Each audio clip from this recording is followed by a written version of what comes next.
بسم اللہ الرحمن الرحیم۔ السلام علیکم۔ اپنے ہر عمل سے پہلے اپنی نیت کا رخ درست کر لیجئے، اسے اللہ کے لیے خالص کر لیجئے، کیونکہ درست سمت ہی درست منزل تک لے جاتی ہے۔ نیک نیتی کا راستہ خیر کا راستہ ہے جو سیدھا رب کی رضا سے جا کر ملتا ہے۔ آپ کی عمر 40 سال ہو جائے تو سمجھ لیجئے کہ زندگی کی اثر ہو چکی ہے۔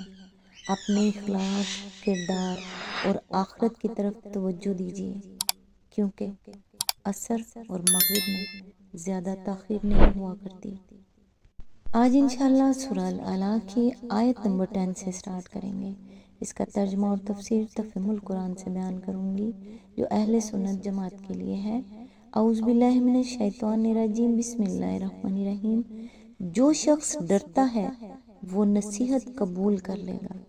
اس کی تفسیر ہے، یعنی جس شخص کے دل میں خدا کا خوف اور انجام بد کا اندیشہ ہوگا، اسی کو یہ فکر ہوگی کہ کہیں میں غلط راستے پر تو نہیں جا رہا ہوں، اور وہی اللہ کے اس بندے کی نصیحت کو توجہ سے سنے گا جو اسے ہدایت اور گمراہی کا فرق اور فلاح و سعادت کا راستہ بتا رہا ہو۔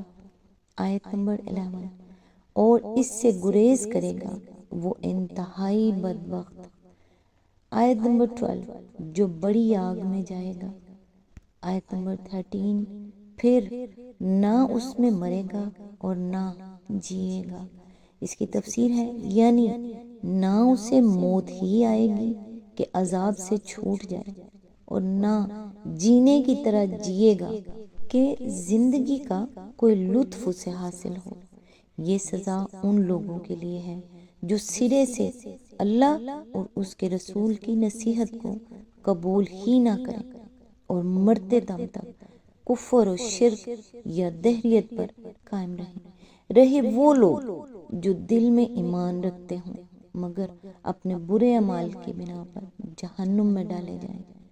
تو ان کے متعلق احادیث میں آیا ہے کہ جب وہ اپنی سزا بھگت لیں گے تو اللہ تعالیٰ انہیں موت دے دے گا، پھر ان کے حق میں شفاعت قبول کی جائے گی اور ان کی جلی ہوئی لاشیں جنت کی نہروں پر لا کر ڈالی جائیں گی، اور اہل جنت سے کہا جائے گا کہ ان پر پانی ڈالو، اور اس پانی سے وہ اس طرح جی اٹھیں گے جیسے نباتات پانی پڑنے سے اگ آتی ہیں۔ یہ مضمون رسول اللہ صلی اللہ علیہ وآلہ وسلم سے مسلم میں حضرت ابو سعید خدری اور بزار میں حضرت ابو ہریرہ کے حوالے سے منقول ہوا ہے۔ آیت نمبر 14۔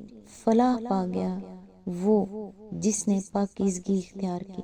اس کی تفسیر ہے، پاکیزگی سے مراد ہے کفر و شرک چھوڑ کر ایمان لانا، برے اخلاق چھوڑ کر اچھے اخلاق اختیار کرنا، اور برے اعمال چھوڑ کر نیک اعمال کرنا۔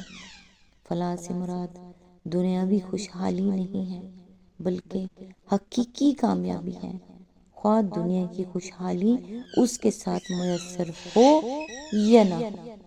تشریح کے لیے ملاحظہ ہو تفہیم القرآن جلد 2 سورہ یونس حاشیہ نمبر 32، جلد 3 سورہ المومنون حواشی نمبر 1 to 11 اور 50، جلد 4 سورہ لقمان حاشیہ نمبر 4۔ آیت نمبر 15۔ اور اپنے رب کا نام یاد کیا، پھر نماز پڑھی۔ اس کی تفسیر ہے، یاد سے مراد دل میں بھی اللہ کو یاد کرنا ہے اور زبان سے بھی اس کا ذکر کرنا ہے۔ دونوں چیزیں ذکر الہی کی تعریف میں آتی ہیں، یعنی صرف یاد کر کے رہ نہیں گیا بلکہ نماز کی پابندی اختیار کر کے اس نے ثابت کر دیا کہ جس خدا کو وہ اپنا خدا مان رہا ہے اس کی اطاعت کے لیے وہ عملاً تیار ہے اور اس کو ہمیشہ یاد کرتے رہنے کا اہتمام کر رہا ہے۔ اس آیت میں علل ترتیب 2 باتوں کا ذکر کیا گیا ہے۔ پہلے اللہ کو یاد کرنا، پھر نماز پڑھنا۔ اسی کے مطابق یہ طریقہ مقرر کیا گیا ہے کہ اللہ اکبر کہہ کر نماز کی ابتدا کی جائے۔ یہ من جملہ ان شواہد کے ہیں جن سے معلوم ہوتا ہے کہ نماز کا جو طریقہ رسول اللہ صلی اللہ علیہ وآلہ وسلم نے بتایا ہے اس کے تمام اجزاء قرآنی اشارات پر مبنی ہیں، مگر اللہ کے رسول کے سوا ان ارشادات کو جمع کر کے کوئی شخص بھی نماز کی یہ حیت ترتیب نہیں دے سکتا تھا۔ آیت نمبر 16، مگر تم لوگ دنیا کی زندگی کو ترجیح دیتے ہو۔ اس کی تفسیر ہے یعنی تم لوگوں کی ساری فکر بس دنیا اور اس کی راحت و آسائش اور اس کے فائدوں اور لذتوں کے لیے ہے۔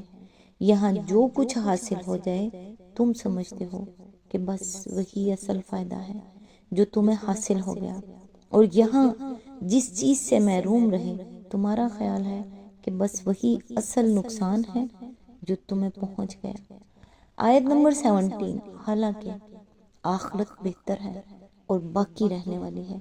اس کی تفسیر ہے یعنی آخرت دو حیثیتوں سے دنیا کے مقابلے میں قابل ترجیح ہے۔ ایک یہ کہ اس کی راحتیں اور لذتیں دنیا کی تمام نعمتوں سے بڑھ کر ہیں، اور دوسرے یہ کہ دنیا فانی ہے اور آخرت باقی۔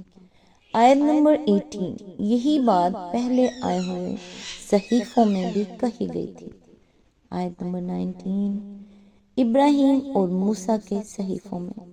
اس کی تفسیر ہے یہ دوسرا مقام ہے جہاں قرآن میں حضرت ابراہیم اور حضرت موسیٰ علیہ السلام کے صحیفوں کی تعلیم کا حوالہ دیا گیا ہے۔ اس سے پہلے سورہ نجم رکوع نمبر 3 میں ایک حوالہ گزر چکا ہے۔ سورہ الاعلیٰ یہاں مکمل ہوئی۔ نیکسٹ انشاءاللہ سورہ الغاشیہ کی آیت نمبر 1 سے سٹارٹ کریں گے۔ اللہ تعالیٰ سے دعا ہے، اے تمام جہانوں کے بادشاہ، میں تجھ سے تیری رحمت کا سوال کرتی ہوں۔ اے اللہ، تو اس دنیا میں جتنے بھی مجبور لوگ ہیں جو تیرے علاوہ اپنی مجبوری کسی کو نہیں بتا سکتے، تو ان سب لوگوں کی مشکلات حل فرما دے۔ جن بہنوں کے رشتے نہیں ہو رہے ان کو اچھا اور قدر کرنے والا ہم سفر عطا فرما۔ اس رمضان کے صدقے ہماری صغیرہ اور کبیرہ گناہ معاف فرما۔ جو بیمار ہیں ان کو شفا عطا فرما۔ آمین ثم آمین۔ نیکسٹ ویڈیو تک کے لیے دعاؤں میں یاد رکھیے گا۔ اللہ حافظ۔